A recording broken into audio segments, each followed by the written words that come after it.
सुधर जाएंगे तो ठीक है, नहीं तो फिर संभलपुर में भगवान का जन्म होगा तो फिर वो आप सुधारेंगे। बोलिए जय श्री राम। क्या है ये सनातन, क्या है? सनातन का पहला तो सबसे बढ़िया अर्थ पता क्या है? और भागवत एक ऐसा ग्रंथ है जिसमें किसी देवता विशेष के बारे में नहीं बताया। नितराम गम्यत बोधियत इत निगमा। निगम हमेशा निरंतर सत्य मार्ग में चलना सिखाते हैं और भागवत हमें जीवन जीना सिखाते हैं। मैं हेमंत राणा, हिमाचल तहलका न्यूज के लिए आज प्रागपुर तहसील के अंतर्गत गांव लग बलियाना, जो कि लग ठाकरा के नाम से यहाँ एक बस्ती है, जहाँ पर आज श्री मद भागवत कथा का आयोजन किया जा रहा है। और बहुत ही श्रद्धा के साथ यहाँ लोग बाग, यहाँ श्रद्धालुओं ने आज सबसे पहले कलश यात्रा निकाली, जो कि महाकालेश्वर से पानी लेकर के यहाँ पर जो है स्थापित किया है, इसको यहाँ पर रखा है। और वहीं इस कथा के वाचक जो है त्रिभुवन दास जी, जो कि वृंदावन धाम से यहाँ आए हैं, कथावाचक हैं और अपने मधुर स्वरों से लोगों को यहाँ मनमोह रहे हैं। भी इस स्थान पर पहले वो कथा कर चुके हैं, इसी के चलते इस बार दोबारा उन्होंने फिर अपने आप को जो है यहाँ पर आए हैं वो। और उनकी कथा का सबसे पहला जो एक मैं आपको खूबी बता दूं कि वो संगीत में साथ में उनके जो कथा होती है उसमें पूरे के पूरे म्यूजिक यानी कि संगीत में धुनों पर वो कथा का जो है अवलोकन करवाते हैं, जिससे लोगों को खुद व खुद ही उनका जो है मन जो है लग जाता है। और मैं आपको झलकियां भी दिखाऊंगा कि किस तरीके से यहाँ पर महिलाओं ने सुंदर वस्त्र धारण करके जो है जलाभिषेक जो है पंचतीर्थी नामक स्थान कालेश्वर से ला करके यहाँ रखा है। उसके बाद में यहाँ स्वामी जी हैं जिन्होंने आज कथा का प्रवचन भी किया। सारी झलकियों के साथ साथ में मैं आपको चाहता हूँ कि आज स्वामी जी से भी आपको रूबरू कराया जाए। तो मैं चाहूंगा, तो स्वामी जी नमस्कार। नमस्कार जी। नमस्कार नमस्कार। बोलिए स्वामी जी, कथा के बारे में आज हम आए हैं कि आज लग ठाकरा में आपने जो कथा का आयोजन किया है, तो बहुत ही सुंदर और बहुत ही मनभावन कह सकते हैं इसको कि आपका आयोजन रहता है। तो कुछ बताइए कि किस तरीके से आप इसके ऊपर चलते हैं, किस तरीके से आप कार्य करते हैं, थोड़ा सा आप बताएं हमारे। सर्वप्रथम तो आपको साधुवाद, दूसरा यहाँ हिमाचल प्रदेश के जितने भी भक्तगण हैं जी, उनको भागवत पीठ से और हमारी तरफ से आशीर्वाद।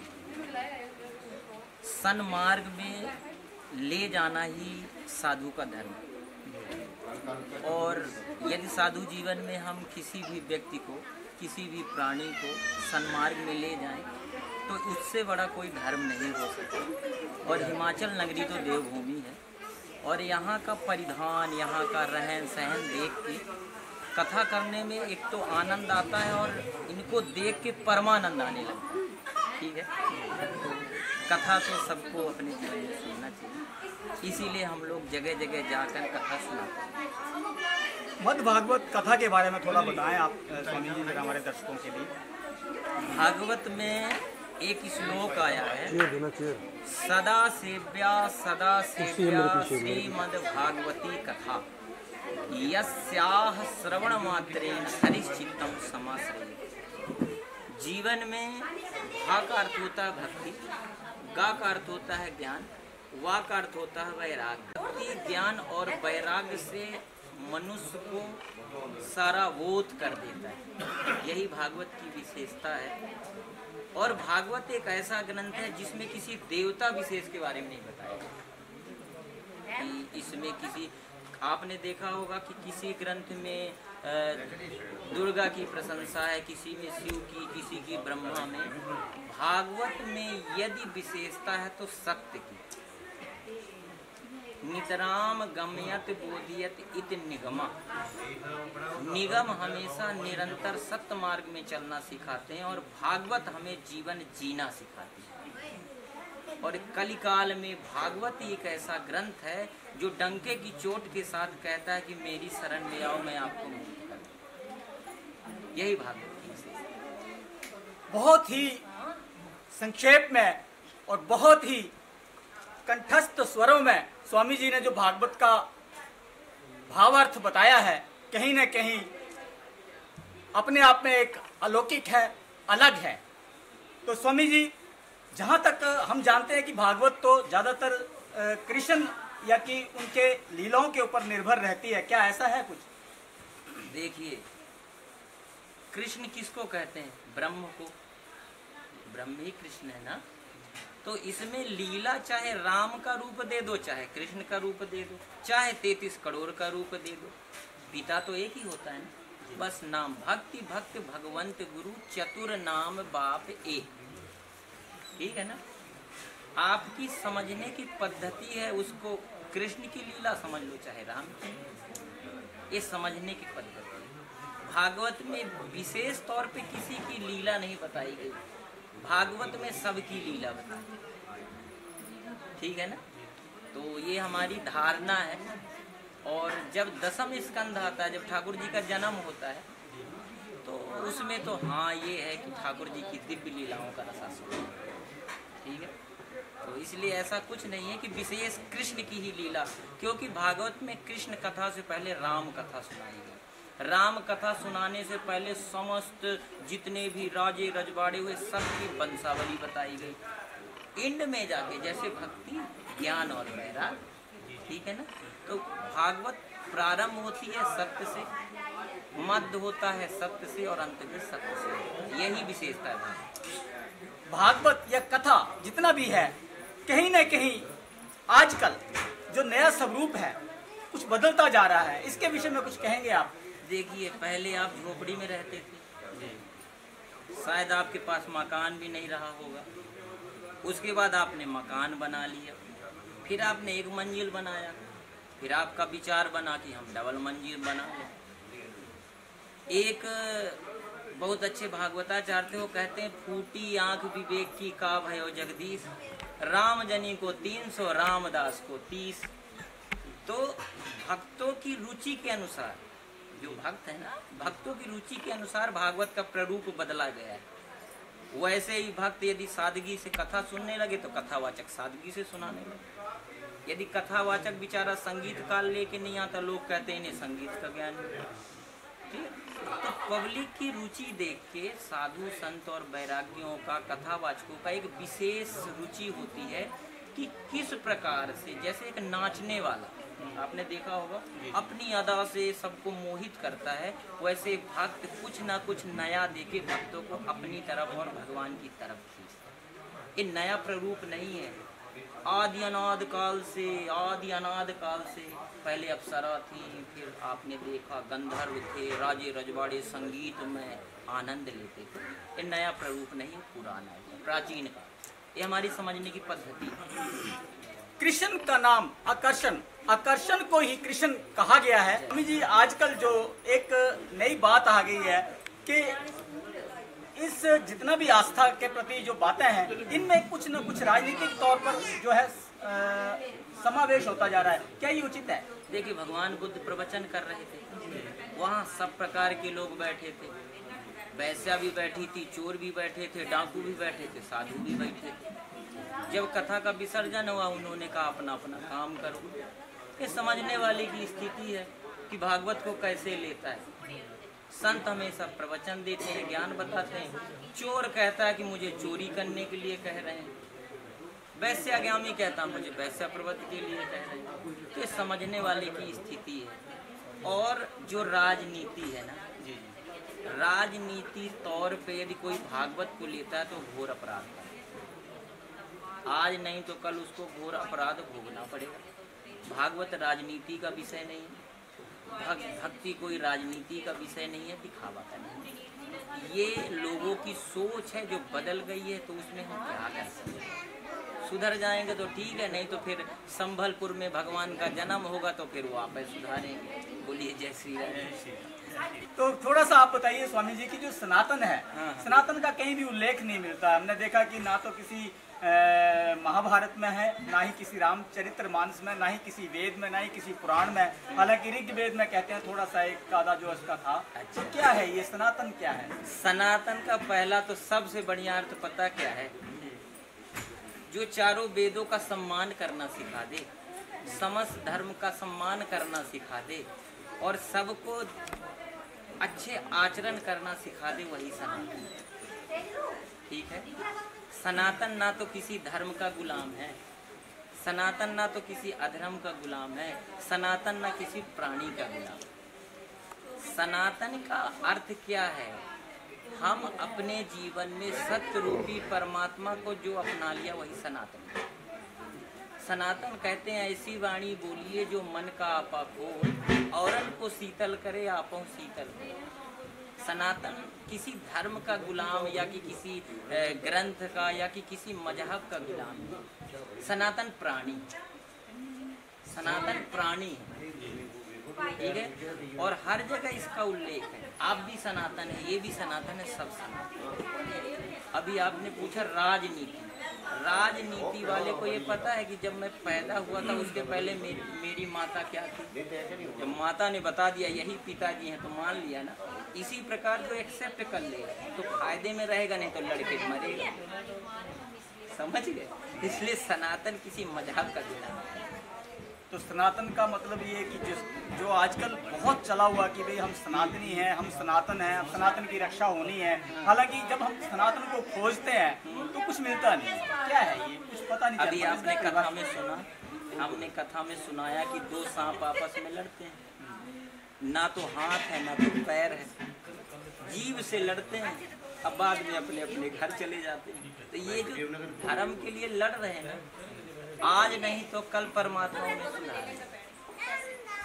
ठीक है। एक और हमने आपको बताया कि उसका कानून अटल है। ये सारे कानून हमने ही बनाए और हम ही बिगाड़ रहे हैं।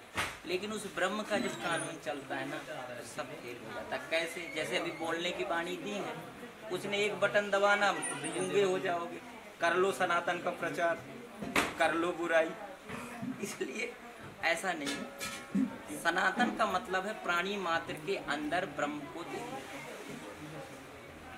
तो ये किसी भी मर्यादा में, किसी भी सीमा में नहीं बनता। ये नहीं, इसकी कोई सीमा नहीं है यार। माँ के प्रेम की कोई सीमा लगा सकता है? पिता के प्रेम का कोई सीमा लगा सकता है? नहीं लगा सकता। उन्होंने इसके बारे में बड़ा अखंड चीज बताई है। प्राणी मात्र में प्रेम ही सनातन। ये मेरा अपना मत, गुरु की कृपा से। मैं ग्रंथ की बात नहीं करता, अपने गुरु की बात करता। प्राणी मात्र में सद्भावना ही। बहुत ही गहरी बात को लेकर के स्वामी जी ने बात हमें बताई है सनातन के प्रति। हालांकि हमने कई जगह ये प्रश्न और जगह भी पूछा है सनातन के प्रति, क्योंकि सनातन हमारे जो नई पीढ़ी है सुनते तो हैं, लेकिन उसको कैसे निभाएं, कैसे करें, क्या करें, कुछ नहीं मालूम। तो कहीं ना कहीं जो स्वामी जी ने आज हमें बताया है कि जो प्राणी के अंदर एक प्रेम भावना है, सत्य भावना है, वही कहीं ना कहीं सनातन का रूप है। और ये होना चाहिए। एक और अब ये दरवेश पड़ा है, आपको दिख रहा है कि इसके अंदर ब्रह्म है? नहीं। और बाहरी दरवेश यहाँ आके लेट सकता है? नहीं। इसके अंदर कोई तो ब्रह्म रूपी आत्मा है जो पड़ी हुई है, नहीं तो आपको काट भी सकता था। तो प्राणी मात्र में ही ब्रह्म का चिंतन करना, यही सनातन है। लड़ाओ मत किसी को आपस में। एक दूसरे को लड़ाना सनातन के नाम से मूर्खता है। उसे धर्म विशेष में जोड़ना भी मूर्खता है। सनातन सब प्राणी सनातन है। तो कोई भी धर्म का हो, कोई भी जात का हो। देखिए हर एक घर में उदंड होते हैं, हर एक घर में उदंड होती है, ठीक है ना। तो अब उदंड को आप कह दो कि ये हिंदू है, ये मुसलमान है, सिख है, ये तो आपकी देखने की क्षमता है। और सबको बदनाम करो, ये भी मूर्खता है, ठीक है। सबको बदनाम न करो। एक आम इंसान आम जिंदगी, उसको क्या पता किसी के लड़ाने या झगड़े। ये लड़ाने का विषय है और लड़ा के अपने आप को ऊपर उठाने का विषय, बस यही। बहुत बड़ी बात स्वामी जी ने अपने 2 शब्दों में पूरी की पूरी देश की राजनीति को, एक तस्वीर को सामने रख दिया, उकेर कर रख दिया। बड़ी बात है कि जितना भी ये किया जा रहा है ये प्रपंच है। कोई राम के नाम से लड़वा रहा है, तो कोई सनातन के नाम से लड़वा रहा है, कोई हिंदू के नाम से लड़वा रहा है, तो कोई मुसलमान के नाम से लड़वा रहा है, लेकिन प्राणी के अंदर प्रेम भावना खत्म होती जा रही है। कुल मिलाकर के सनातन की समाप्ति कह सकते हैं कि ये सनातन की समाप्ति है। यदि सनातन को जिंदा रखना है तो जरूर हमें इस प्यार भाव पे, इस सत्य मार्ग पे चलना पड़ेगा, जो कि स्वामी जी ने भी हमें बताया है। और यही कहीं ना कहीं एक भाव है, सत्य है। और हम मिलवाएंगे आज जो जिन्होंने कथा का आयोजन किया है, जसवंत जी, जो कि इस पंचायत के पूर्व प्रधान भी हैं और मिलिट्री यानी कि सेना से सूबेदार मेजर की पोस्ट से ये रिटायरनिवृत्त हैं। तो हम जानेंगे कि आखिर जो है इन्होंने आज इसका जो आयोजन करवाया है, इनकी क्या जो है भावना है और किस तरीके से देखते हैं। तो नमस्कार जनाब। नमस्कार जी। तो ये जो आपने आयोजन करवाया है भगवत कथा का, तो क्या कोई भावना आपके अंदर आई है या कि मतलब करवाते हैं आप हर साल? देखो, ये हमारे काफ़ी दिन से रुचि थी कि भागवत करवाएंगे। तो जब किसी चीज़ का जब मुहूर्त लगता है तो एकदम ही बन जाता है। तो हमारा लड़का है सूबेदार, ये उन्होंने मुझसे बातचीत करके मेरे को बोला कि पापा ये कराना, कथा करानी है, तो करा। तो 2-4 दिन में हमारा प्रोग्राम बढ़ गया। तो जब तक ऊपर वाले की कृपा नहीं होती तब कोई चीज़ मिलने वाली नहीं होती। रुचि तभी बनती है जब उसके आशीर्वाद होता है। तो कुछ बुजुर्गों का आशीर्वाद था हमारे दिल पर, क्योंकि शुरू से हमारी लगन थी कि दे ऐसा अच्छे काम करवाने की। कोई भी काम हुआ, धर्म को सम्मान देना, देवती मनाना मेरी शुरू से रुचि है। तो हम चाहते थे कि चलो नया घर बना हुआ है, ये था मौका मिल गया। तो ये थे जसवंत जी, जो कि एक प्रतिष्ठित परिवार है, प्रतिष्ठित शख्सियत है इस क्षेत्र की, और कहीं ना कहीं काफ़ी लोग जो है इनकी बातों को मानते भी हैं, इनके कहे अनुसार चलते भी हैं। और ये ही सारी बातों को लेकर के इन्होंने आज ये भागवत कथा का जो आयोजन किया है, ये भी अपने आप में एक इनका जो है मन की इच्छा थी जो कि पूर्ण हुई है।